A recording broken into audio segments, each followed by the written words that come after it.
അയ്യ വണക്കം. അങ്ങനെ നമ്മുടെ ഗാസയും ഫലസ്തീനും തമ്മിലുള്ള യുദ്ധം ഒരു വിധേന പറഞ്ഞ് കോംപ്ലിമെൻറ്റ്സ് ആക്കിയിട്ടുണ്ട്. നമ്മുടെ ഡൊണാൾഡ് ട്രംപാണ് ഈ യുദ്ധം ഒരു വിധേന പറഞ്ഞ് കോംപ്ലിമെൻറ്റ്സ് ആക്കിയത്. പക്ഷേ ലോകരാജ്യങ്ങൾ, പ്രത്യേകിച്ചും ഈ അറബി രാജ്യങ്ങൾ പറയുന്നത് എന്താണെന്നറിയാമോ? ഈ പ്രശ്നം കോംപ്ലിമെൻറ്റ്സ് ആക്കാനായിട്ട് 20 ക്ലോസ് വെച്ചു. ഈ 20 ക്ലോസിലും യഥാർത്ഥത്തിൽ ഫലസ്തീൻ അനുകൂലമായിട്ടുള്ളതൊന്നുമില്ല. ഫലസ്തീൻ അനുകൂലമായിട്ടൊന്നുമില്ല എന്നുള്ളത് മാത്രമല്ല, ഇസ്രായേലിന് അനുകൂലമായിട്ടുള്ളത് പലതും ഉണ്ട് താനും എന്നുമാണ് പറഞ്ഞിരിക്കുന്നത്. ഗാസയാണെങ്കിൽ മുച്ചൂടും മുടിച്ച് ഒക്ടോബർ 7, 2023 ഇസ്രായേൽ എന്തു ചെയ്തു? ആക്രമിക്കപ്പെട്ടു. ആ ആക്രമിക്കപ്പെട്ട ഇസ്രായേൽ മുറിവേറ്റ സിംഹത്തിൻ്റെ ശ്വാസം ഗർജനത്തെക്കാൾ ഭയങ്കരമായിരിക്കും എന്ന് പറഞ്ഞ് അടിച്ചു തുടങ്ങിയ അടിയാണ്. അതിനുശേഷം ഹമാസിനെ മൊത്തത്തിൽ പുടുങ്ങിയിട്ടേ നിർത്തുള്ളൂ എന്നാണ് ഇസ്രായേൽ പറഞ്ഞിരുന്നത്. പക്ഷേ ഡൊണാൾഡ് ട്രംപിന് എന്തൊക്കെ പറഞ്ഞാലും ഇപ്പോൾ പിടിച്ചിരിക്കാൻ ഒരു വഴിയില്ല. പിടിച്ചിരിക്കാൻ വഴിയില്ലാത്തതുകൊണ്ട് ഒരു യുദ്ധമെങ്കിൽ ഒരു യുദ്ധം തീർത്തിട്ട് ആ നോബൽ സമ്മാനം എനിക്ക് അടുത്ത തവണയെങ്കിലും ഒന്ന് വാങ്ങിച്ചോട്ടെ എന്ന് പറഞ്ഞ് ഡൊണാൾഡ് ട്രംപ് ഒന്ന് കൃത്യമായിട്ട് നിലപാടെടുത്ത് ഈ യുദ്ധം തീർത്തു. പിന്നെ പോരാത്തതിന് അറബി രാജ്യങ്ങളെല്ലാം കൂടെ അറബ് നാറ്റോ എന്ന് പറയുന്ന ഒരു സഖ്യവും രൂപീകരിച്ചു. അപ്പോൾ ഇതും പണിയാണ്. ഈ അറബ് നാറ്റോയുടെ ഫ്രണ്ടിൽ കയറി നിൽക്കുന്നത് ആരാണ്? പാകിസ്ഥാനാണ്.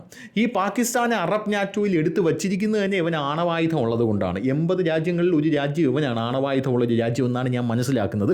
ഇവൻ മാത്രമേ ഉള്ളൂ അതിനകത്ത് ആണവായുധമുള്ള ഒരു രാജ്യമായിട്ട്.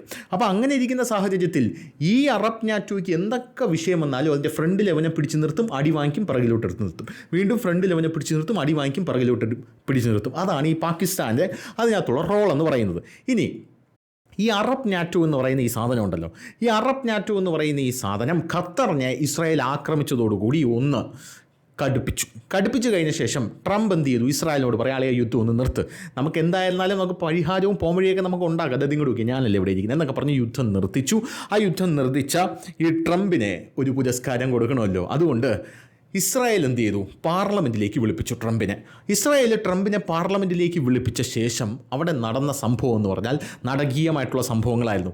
ആ പാർലമെൻറ്റിൽ 2 പേർ, അതായത് 2 MP-മാർ ഈ ട്രംപ് അവിടെ സംസാരിച്ചു കൊണ്ടിരുന്നപ്പോൾ ട്രംപിൻ്റെ തള്ളയ്ക്ക് വിളിക്കുന്ന കാഴ്ചയാണ് നമുക്ക് കാണാൻ സാധിച്ചത്. ട്രംപിൻ്റെ തള്ളയ്ക്ക് വിളിച്ചതും ഈ സെക്യൂരിറ്റി ഫോഴ്സസ് വന്ന് ഇസ്രായേലിന് ആ പാർലമെൻറ്റിൽ നിന്ന് ഇവന്മാരെ 2 പേരെയും പിടിച്ചുകൊണ്ട് പോകുന്ന കാഴ്ച നമുക്ക് കണ്ടു. വിട്ട ട്രംപിനെ വല്ല ഷൂസോ ചെരുപ്പോ ഒക്കെ എടുത്ത് ഇവന്മാർ എറിഞ്ഞുകളെ എന്ന് പോലും ഒരു തവണ നെതന്യാഹു പേടിച്ചു. നെതന്യാഹുവിന് അത്ര വെടിപ്പൊന്നുമല്ല ഈ യുദ്ധം നിന്ന് പോയതിൽ. കാരണം നെതന്യാഹുവിന് യുദ്ധം നിൽക്കാൻ പാടില്ല. പിന്നെ അപ്പുറത്ത് ഹിസ്ബുള്ളയുണ്ട്, ഇപ്പുറത്ത് മറ്റേ ഇറാനുണ്ട്, അങ്ങനെയുള്ള സെറ്റപ്പൊക്കെ ഉണ്ട്. അപ്പോൾ അവന്മാരുമായിട്ട് നമുക്ക് യുദ്ധം ചെയ്ത് ജീവിക്കാമല്ലോ എന്നുള്ളൊരു നിലയിലാണ് ഇപ്പോൾ ഇസ്രായേൽ ആശ്വസിച്ച് നിൽക്കുന്നത്. ഹമാസ് അവിടെ നിൽക്കട്ടെ, അപ്പോൾ നമുക്ക് ഈ ഏരിയയിലൊക്കെ നമുക്ക് യുദ്ധം ചെയ്യാം. പോരാത്തതിന് ലെബനോനിലൊക്കെ നമ്മൾ ഇടുന്നത് വൈറ്റ് ഫോസ്ഫറസ് എന്ന് പറയുന്ന അസ്ഥി പോലും ഉരുവി പോകുന്ന ബോംബാണ് എന്നിങ്ങനെയുള്ള റിപ്പോർട്ടൊക്കെ വന്നപ്പോൾ നെതന്യാഹു ഒന്ന് എണീച്ച് നിന്നിട്ട് എനിക്ക് എന്നോട് തന്നെ അഭിമാനം തോന്നുന്നു എന്നൊക്കെ പറഞ്ഞൊന്ന് ആശ്വസിച്ച് നിൽക്കുകയാണ്.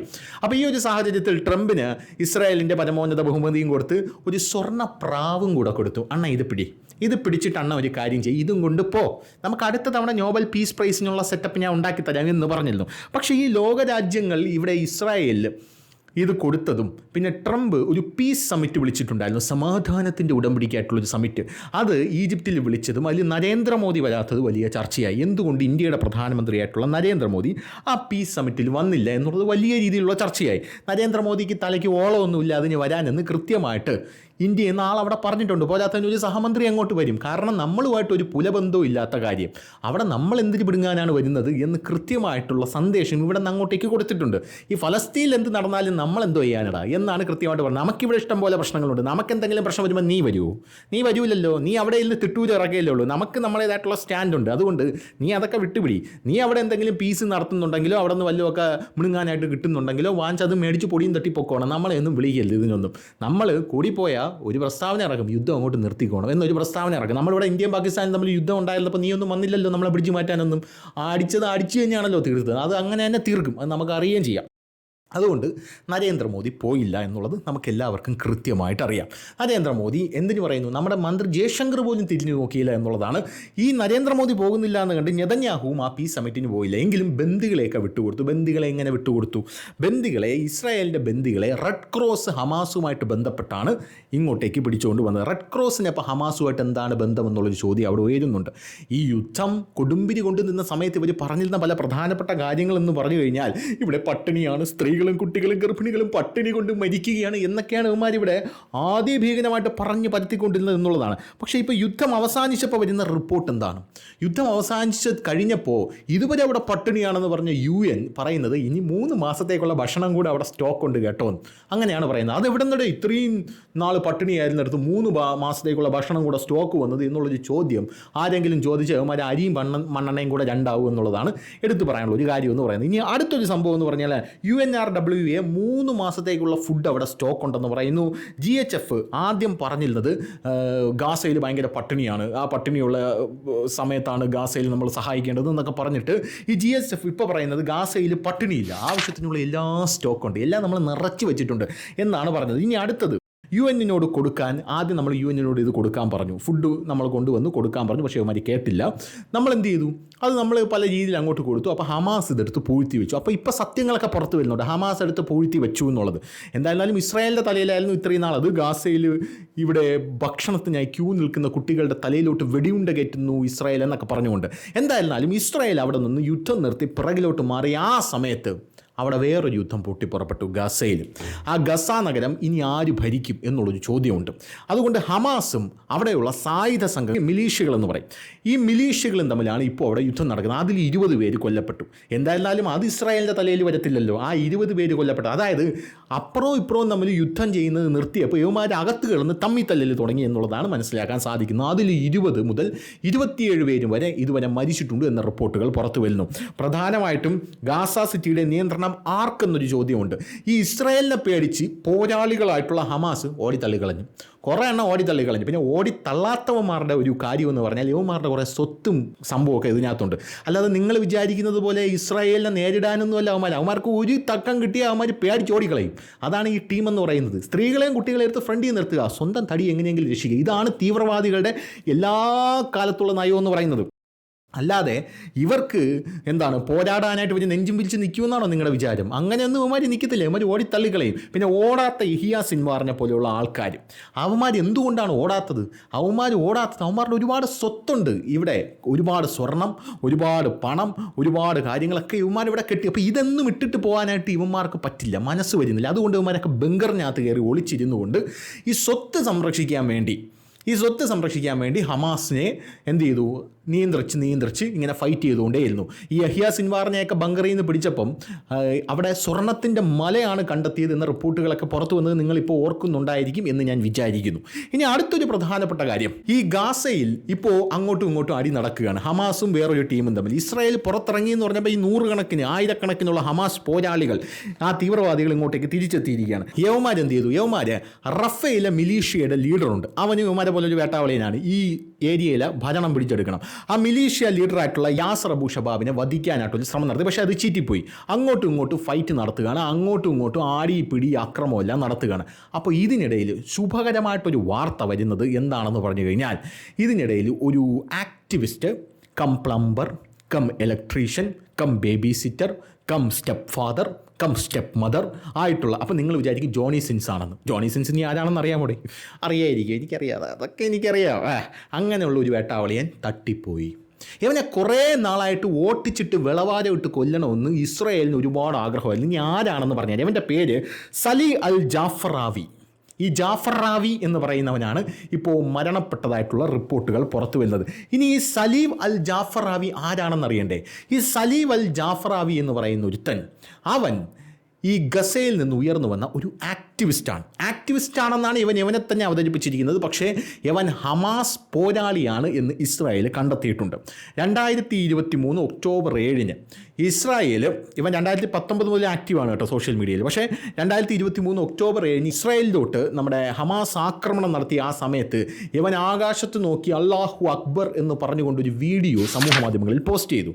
അതായത് ഞങ്ങൾ വിജയിക്കുന്നു, അവിടെ ചോര വീഴുന്നു, ഇവിടെ ഇസ്രായേലിൽ ചോര വീഴുന്നു. ആ വീഡിയോ ഇപ്പോഴും സോഷ്യൽ മീഡിയയിൽ വൈറലാണ്. അത് നിങ്ങളെ കാണിക്കാൻ പറ്റുമെന്ന് അറിഞ്ഞൂടാ, കാരണം യൂട്യൂബ് എന്ന് പറയുന്ന കണ്ടാന്തരം പിടിച്ചവൻ കോപ്പിറൈറ്റ് അടിച്ച് തരും. അതുകൊണ്ട് നിങ്ങളെ കാണിക്കാൻ പറ്റുമെന്ന് എനിക്കറിയാം. ഒരുപാട് പേര് എൻ്റെ അടുത്ത് ചോദിക്കുന്നുണ്ട്, ധനുഷ് വീഡിയോ ഇട്, ധനുഷ് വീഡിയോ ഇട് ധനുഷ് എന്ന് ഒരുപാട് പേര് എൻ്റെ അടുത്ത് കമൻറ്റായിട്ട് പറയുന്നുണ്ട്. അത് ഞാൻ ഇടയ്ക്കിടയ്ക്ക് കാണുന്നുണ്ട്. പക്ഷേ വീഡിയോ ഇടാത്തതിൻ്റെ പ്രധാനപ്പെട്ട പ്രശ്നം എന്ന് പറഞ്ഞു കഴിഞ്ഞാൽ യൂട്യൂബ് കോപ്പിറൈറ്റ് അടിച്ച് തരും. കോപ്പിറൈറ്റ് അടിച്ച് തന്നു കഴിഞ്ഞാൽ ഈ ചാനൽ അങ്ങ് പൂട്ടും. അതുകൊണ്ടാണ് വീഡിയോ ഇടാത്തത്, നിങ്ങൾ മനസ്സിലാക്കണം. അപ്പോൾ അങ്ങനെ ഇവൻ്റെ വീഡിയോ ഇപ്പോൾ സമൂഹ മാധ്യമങ്ങളിൽ കൃത്യമായിട്ട് അവൈലബിൾ ആണ്. ഈ സമൂഹ മാധ്യമങ്ങളിൽ അവൈലബിൾ ആയിട്ടുള്ള ഈ വീഡിയോ ഇപ്പോഴും ഇവൻ മരിച്ചപ്പോഴും അവൈലബിൾ ആയിട്ട് ട്രെൻഡിങ്ങിൽ കയറി വന്നിട്ടുണ്ട്. ഇവൻ്റെ പ്രധാനപ്പെട്ട പണി എന്ന് പറഞ്ഞു കഴിഞ്ഞാൽ ഇവൻ പല സ്ഥലങ്ങളിലും പോയി പല രീതിയിലുള്ള വേഷങ്ങൾ എടുത്തണിയും. ഇവൻ ഒരു സ്ഥലത്ത് മാധ്യമപ്രവർത്തകനാണെങ്കിൽ ഇവൻ അടുത്ത സ്ഥലത്ത് പോകുമ്പോൾ ഇവൻ ആരായിരിക്കും? ഇവൻ അവിടെ ആക്ടിവിസ്റ്റ് ആയിരിക്കും. ഇവൻ വേറൊരു സ്ഥലത്ത് പോകുമ്പം ഇവൻ ചാരിറ്റി പ്രവർത്തകനായിരിക്കും. ഇവൻ വേറൊരു സ്ഥലത്ത് പോകുമ്പം ഇവൻ മിലിറ്ററി ഓഫീസറായിരിക്കും. ഇവൻ വേറൊരു സ്ഥലത്ത് പോകുമ്പം ഇവൻ ഒരു മെഡിക്കൽ രോഗിയായിരിക്കും. വേറൊരു സ്ഥലത്ത് പോകുമ്പോൾ ഇവൻ ഡോക്ടറായിരിക്കും. അങ്ങനെ വിവിധ സ്ഥലങ്ങളിൽ ഇവനെ കണ്ടതായിട്ടുള്ള റിപ്പോർട്ടുകൾ ഇസ്രായേലി മാധ്യമങ്ങൾ പുറത്തുവിട്ടിട്ടുണ്ട്. പക്ഷേ ഇത് ഹമാസ് പോരാളികളും കേരളത്തിലുള്ള ഹമാസ് ഘടകവും സമ്മതിച്ചു തരണമെന്നില്ല. അങ്ങനെ FA4 എന്നാണ് ഇവനെ അറിയപ്പെടുന്നത്. FA4 എന്ന് പറഞ്ഞാൽ F4 ഒരു മുട്ടൻ തെറിയാണ്, അത് ഞാൻ പറയുന്നില്ല. എന്തായാലും അങ്ങനെ FA4 എന്നറിയപ്പെടുന്ന ഇവൻ ഇപ്പോൾ ചത്തുമലച്ചു എന്നുള്ള റിപ്പോർട്ടുകൾ പുറത്തു വരുന്നുണ്ട്. അങ്ങനെ ഗസയിലെ ജോണി സിൻസായി ഇവൻ മരിച്ചു വീണ് കഴിഞ്ഞു. എങ്ങനെയാണ് ഇവൻ മരിച്ചു വീണത്? ഇസ്രായേൽ വകവരുത്തിയതാണോ? അല്ല, ഹമാസിന് വേണ്ടി പോരാട്ടം സുനത്താൻ പോയതാണ്. അങ്ങനെ ഹമാസിന് വേണ്ടി പോരാട്ടം സുനത്താൻ പോയി നമ്മുടെ സുരാജ് വെഞ്ഞാറമ്മോട് പറയില്ലേ, അതായത് ഡെങ്കിപ്പനി പിടിച്ച് മരിക്കും എന്ന് പറഞ്ഞ് പൊള്ളാച്ചിയിലെ അമ്മാവൻ്റെ അടുത്ത് പോയതാണ്. കാള ഒത്തി ചത്തു. അത് കൊതുകിനെ ഭയന്ന് കാളയ്ക്ക് കീഴടങ്ങി അവനെ കണ്ടോളൂ എന്ന് പറയുന്നത് പോലെ ഹമാസും ഈ അപ്പുറത്തുള്ള മിലീഷ്യകളും തമ്മിലുള്ള അടിയിൽ പോരാളിയായിട്ട് അവൻ കയറി ചെന്നതാണ് എന്നുള്ള റിപ്പോർട്ടുകളാണ് ഇപ്പോൾ പുറത്തു വരുന്നത്. അങ്ങനെ കയറി ചെന്നപ്പോൾ മണ്ടയിൽ ഉണ്ട കയറി ചത്തു എന്നാണ് അറിയാൻ സാധിച്ചത്. ഇസ്രായേലിന് ഒന്നും ചെയ്യേണ്ടി വന്നിട്ടില്ല. അങ്ങനെ ഇവൻ മരിച്ചു. അങ്ങനെ ഇവനെ സപ്പോർട്ട് ചെയ്യുന്ന ടീം തന്നെ ഇവനെ തട്ടിക്കളഞ്ഞു എന്നുള്ള റിപ്പോർട്ടുകളും പുറത്തു വരുന്നുണ്ട്. ഇവനെക്കുറിച്ച് പറയുകയാണെങ്കിൽ യുദ്ധകാലത്ത് ഇവൻ ഗാസ നിവാസികൾക്കായി പണപ്പിരിവ് നടത്തിയിരുന്നു എന്നറിയാൻ സാധിക്കുന്നുണ്ട്. അതായത് ഗസയിലെ ഒരു ഫിറോസ് കുന്നുംപറമ്പിലായിരുന്നു ഇവൻ എന്ന് വേണമെങ്കിൽ നമുക്ക് പറയാം. അങ്ങനെ അതും പണപ്പിരിവ് എടുത്ത് പുട്ടടിച്ചുകൊണ്ട് നടന്നവനാണ് ഇവൻ എന്നുള്ള റിപ്പോർട്ട് പുറത്തു വരുന്നിട്ടുണ്ട്.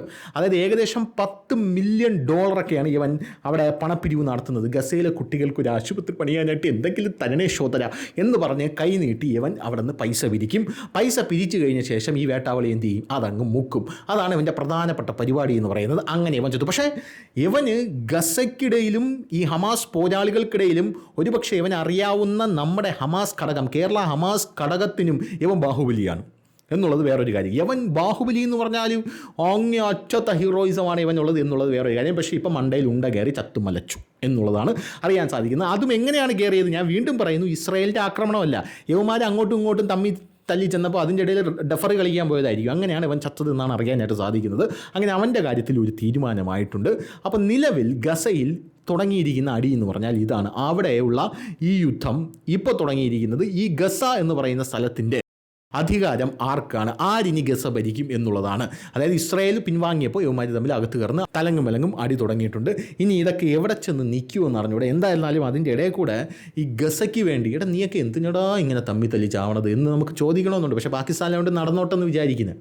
അതായത് ഗസയ്ക്ക് വേണ്ടി പാകിസ്ഥാനിലെ TLP തെഹ്രീക്കെ ലബൈക്ക് പാകിസ്ഥാൻ എന്ന് പറയുന്ന ഒരു സംഘടന, അവിടെയാണെങ്കിൽ പോലീസുകാരെ ഓട്ടിച്ചിട്ട് അടിച്ചുകൊണ്ടിരിക്കണം. ലാഹോറിലടക്കം പാകിസ്ഥാനിൽ യവന്മാരാ കരിമ്പുലിയ സിംഗോ ആരൊക്കെ ഇറക്കി എന്ന് പറയുന്നത് നമ്മുടെ പാകിസ്ഥാനിലെ സർക്കാർ അവരിറക്കിയിട്ടുണ്ട്, സൈന്യത്തെ ഇറക്കിയിട്ടുണ്ട്. യവന്മാരെ കൊണ്ടൊരു നിവർത്തിയില്ല. കാരണം പട്ടാളത്തിൻ്റെ വണ്ടി കത്തിക്കുക, പോലീസിൻ്റെ വണ്ടി കത്തിക്കുക, കലാപം തടയാൻ വരുന്ന പോലീസിൻ്റെ വണ്ടി പോലീസിനെ എടുത്ത് പാലത്തിൻ്റെ താഴെ ആറിലോട്ട് ഇട്ടിട്ട് ആ വണ്ടിയിൽ പോയി കലാപം നടത്തുക. ഇതൊക്കെയാണ് യവന്മാരുടെ എൻ്റർടൈൻമെൻറ്റ് എന്ന് പറയുന്നത്. അപ്പോൾ അവിടെ ഒരു വമ്പൻ കലാപം ഇപ്പോൾ പൊട്ടിപ്പുറപ്പെട്ടിരിക്കുകയാണ് എന്നുള്ളതാണ് വേറൊരു വാർത്ത എന്ന് പറയുന്നത്. എന്തായിരുന്നാലും ഇതൊക്കെ എവിടെ ചെന്ന് അവസാനിക്കും എന്ന് കണ്ടു തന്നെ അറിയണം. ഇപ്പോൾ ഇതൊക്കെ നമുക്ക് നേരത്തെ അറിയാം. അതുകൊണ്ടാണ് നരേന്ദ്രമോദി ആദ്യമേ പറഞ്ഞത് യവന്മാരുടെ ഈ ഒരു ഷോ ഓഫ് നിന്ന് കൊടുക്കാൻ നമ്മളെ കിട്ടില്ല, ഇന്ത്യ എന്ന് പറയുന്ന മഹാരാജ്യത്തിന് കിട്ടില്ല. അപ്പം ഇവിടെ ഒരുപാട് ഹമാസ് ഘടകം ഹമാസോളികളുണ്ട് സപ്പോർട്ട് ചെയ്യുന്നത്. യഥാർത്ഥത്തിൽ എൻ്റെ അഭിപ്രായത്തിൽ ഈ സഹമന്ത്രി ഒന്നും പോകണമെന്ന് അങ്ങോട്ടില്ല.